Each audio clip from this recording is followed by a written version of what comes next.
What up, though? It is your man, Jelani JB Bodie, host of this thing called the Wait a Minute Show, back again to give you a sports fix. So let's get right into it. Let's not waste any time. This past weekend, a lot transpired in the NFL, in division, playoffs, all that good stuff. We'll touch on that in just a moment. But what transpired today takes precedent over anything that we're about to talk about, and that is one, Sean McDermott, was head coach of the Buffalo Bills, being relieved of his duties after this weekend game against the Denver Broncos. So now here's the thing I'm going to say about it. When it was announced or I found out about it, I can't say I was shocked, right? I'm not saying I was shocked because there were questions and people thinking, has Sean taken this team as far as he could? So I think there were things out there. So I'm not shocked by that. I think the biggest question is, was it the right move? Is it the right move? Is it the right time? And I got to say, I wouldn't have said, let Sean go at this point. The game was controversial. There was a lot of stuff that went on. But I know there's other items that went into this that made that decision.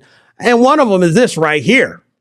So when you look at the playoff exits, as you see here, this is since 2019 and divisional round, championship round, divisional, championship, and of course a wild card. These exits are probably what more than anything got Sean McDermott out.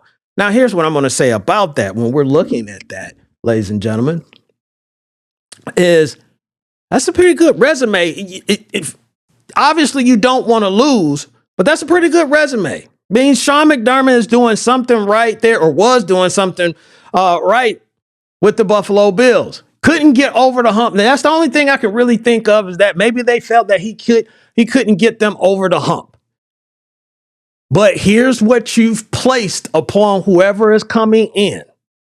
Because John Harbaugh, he's already, gone. He's with the New York Giants. Mike Tomlin, according to reports, he's taking a year off. Now, maybe this might intrigue Mike to say, hey, let me drop in and see what this is about. But I still don't think, he's going to be there. I don't think Buffalo wants to go that route anyway, because some of the other potential candidates that they're looking at. But when you look at the lay of the land as far as out there, is there really a coach? Is there really a coach that you can say, you know what, bring that coach in Super Bowl next year? Because that's what it is. It is Super Bowl for whoever comes in and takes that job, and they know what they're getting themselves into, and they know that they're going to have to step up and do what Sean McDermott did, but even more. I don't know if there's somebody out there that can give you that next year. If you're looking at a young talent, yeah, that young talent comes in. Maybe they can be, a Mike McDonald like he is right now, about to go into the NFC Championship game with a chance to go to the Super Bowl. I can't say the timing was right. I understand maybe the reason why, but I don't think the time was right. And now you got the players, as they should, coming out to support Sean McDermott. That's their guy. That's who they've been, going to war with each and every season, and as they should be. What does Josh think about this? Is Josh on board? Maybe it might not even matter what Josh, think, because there's only probably really a handful of guys that can, make that decision. But there's a lot of questions out there that's going to be open up in the offseason. But the biggest expectation is going to be next year. It's always been Super Bowl, but I think even more, the pressure is going to be on for the Super Bowl. And you got to think Kansas City, they're going to re-up. Baltimore, going to re-up. Cincinnati, if they get stuff together, re-up. And you still got these other teams that's in there right now. You still got Houston that you're going to have to think about, which we'll talk about Houston in just a moment. But you still got these young guns coming up with the Patriots and the Broncos as well. So there's a lot of stuff that's going to be involved in the AFC that the Buffalo Bills and Josh Allen is going to have to deal with. Now, speaking of dealing with, there's some things that Josh Allen is going to have to deal with. You saw what we seen there in those exits, because all of those exits was on his watch.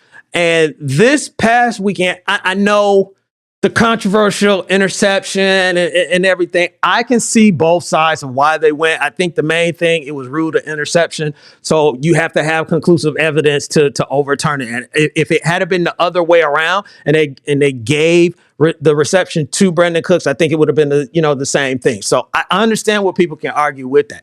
But let's not talk about that. Let's talk about really what's going on with Josh Allen, because they were in it. They get to overtime.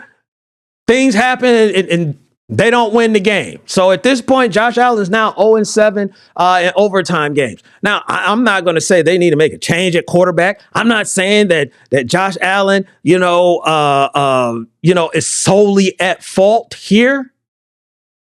But you're at the helm, and this is what comes with the territory when you're a quarterback in the NFL. When you're the guy, when it goes right, they're going to give you all the accolades. When it goes wrong, yeah, there's going to be some people that got eyes on you. And I think the biggest thing that really hurt Josh is that we saw that old Josh just a little bit at halftime, right before halftime. And the play where he fumbled with about 10 seconds left in the game.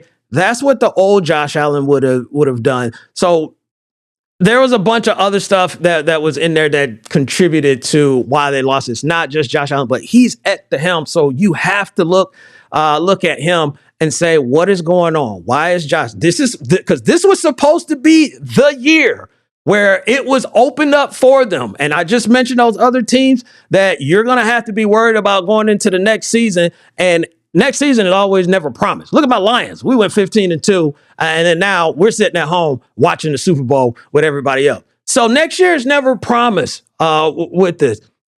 At the end of the day, I love Josh Allen.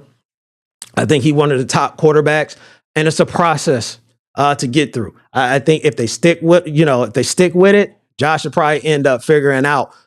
But you can't have those moments that you had this past weekend. Now, moments, boy, was this a moment which probably would have led us off today, but because of the Sean McDermott thing and all that stuff, we had to, touch that first.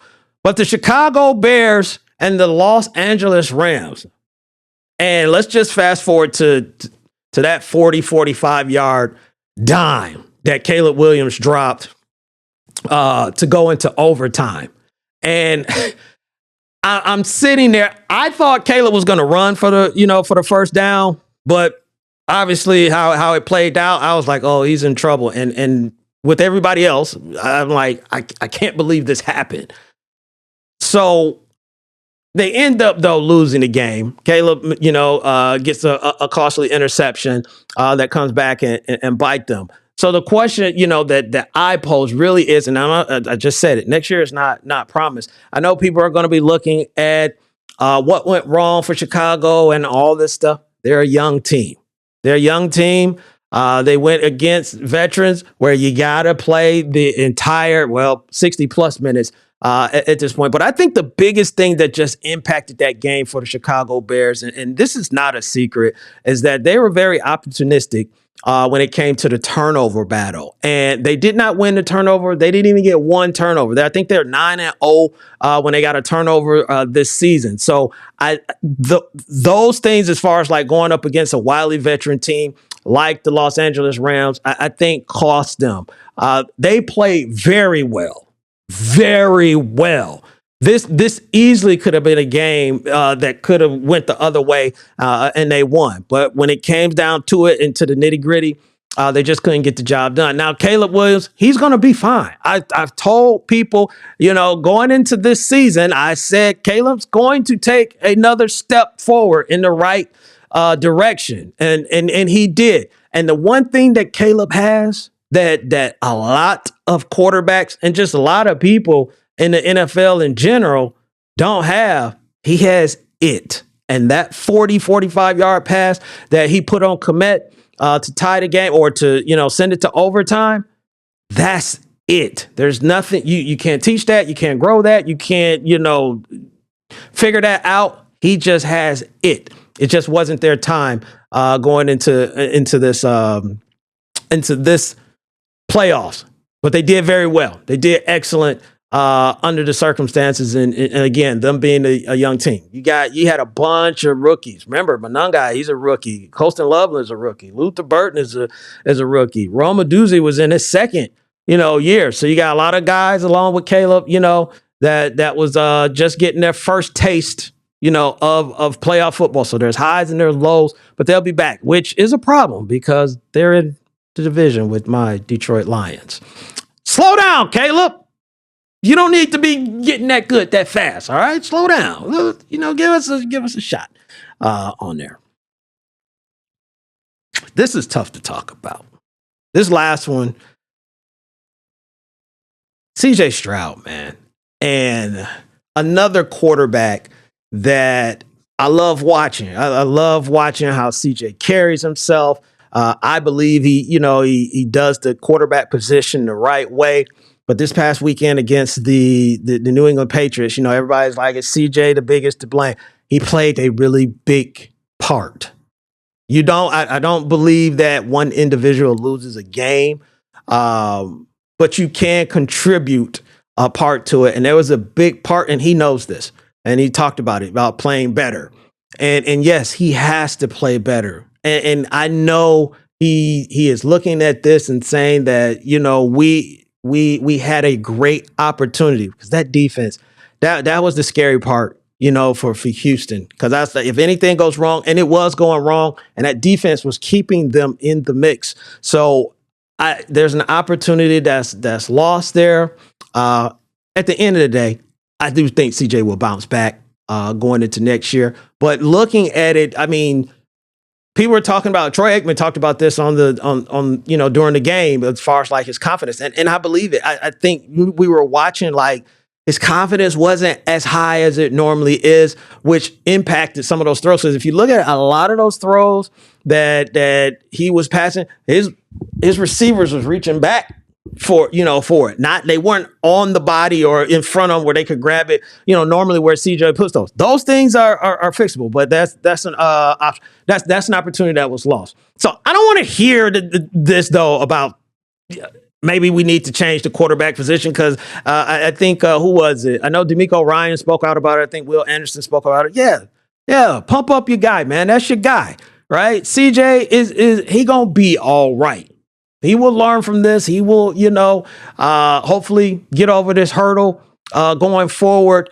But in this particular, yes, CJ played a major part in this game because the defense did a heck of a job to keep them in it. And there were just plays, there's passes, there's things that you just cannot do in something like that. So it is what it is. We're going to be going on to the NFC Championship game, AFC Championship game. Who's going to make it? Obviously, we're going to watch what the Broncos do now that Bo Nix is not playing in the AFC Championship game, which is a bummer. But the game must be played, and it will be played because somebody got to get paid. And we'll talk about that next time after that happens and whatever else that's happening on in the sports world. But appreciate you for dropping in. If you like what you heard, you got something to say, come back, man. And also make sure you like, subscribe, turn on those notifications and everything. So anytime we get something dropping out here, you get it as well. So for your man, Jelani JB Bodie, host of this thing called The Wait a Minute Show, two things as always. Stay positive and push forward. I'll holler at you later. Peace.